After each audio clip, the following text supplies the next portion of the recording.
Well, the main motivation was the fact that we knew Taylor was going to be a big hit, and there are many Swifties in Singapore, and they would enjoy attending her concert in Singapore, and the overall lift it will give to the sports hub and the overall Singapore arts, culture, entertainment ecosystem by having her perform here.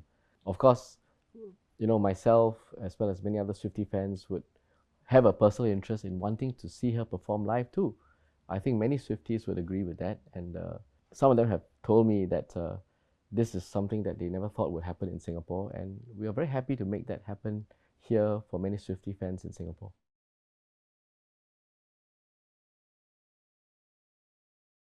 I think what I'll say is this: the numbers that you see online, it is nowhere as high as what is being speculated.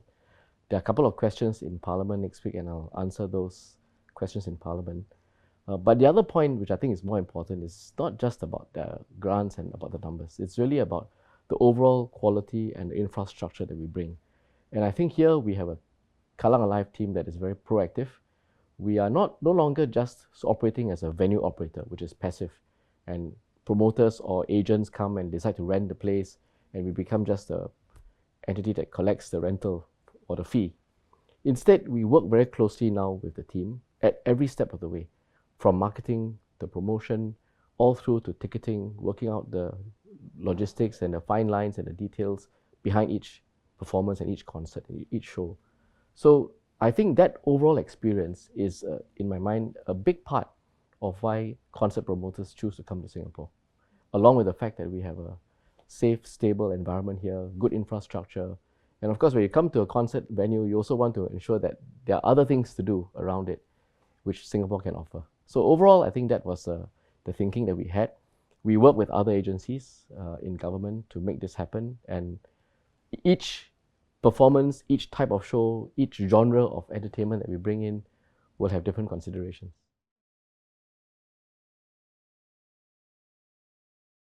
Who knows, right? Maybe you could have, maybe she might not have come here, maybe she might have played less nights. I mean, there's a lot of possibilities.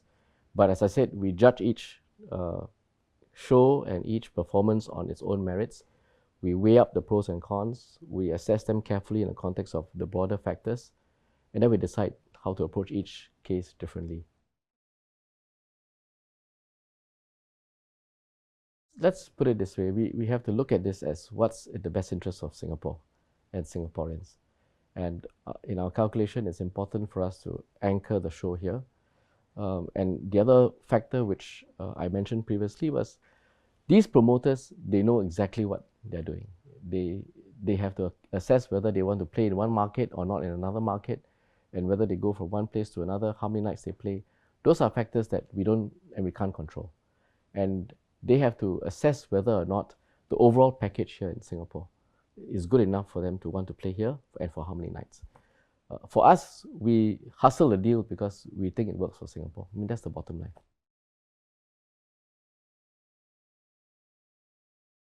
I have not communicated with any of those who have spoken, or at least I read about, online and also in the news about this. But I believe that this is something that we look at commercially. It's a question of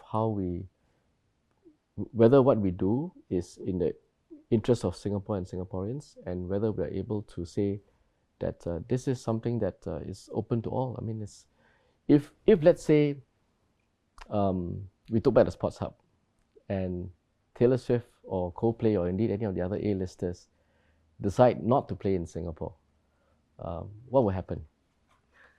What would your question now to me be? I think your question will be, how do we not get them here? What happened to Singapore? So I did ask myself that question too when opportunity came up for Taylor Swift and the others.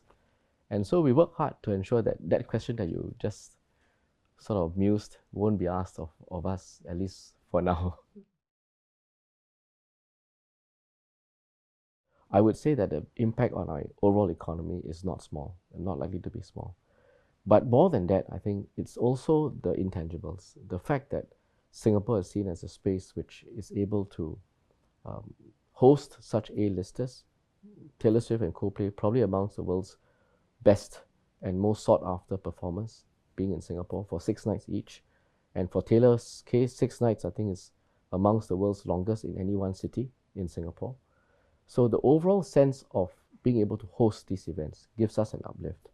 There's also a sense that this contributes to our overall desire to turn this into a strong culture hub of all sorts, whether it's arts or sports, top tier musical events or performances, sports events as well.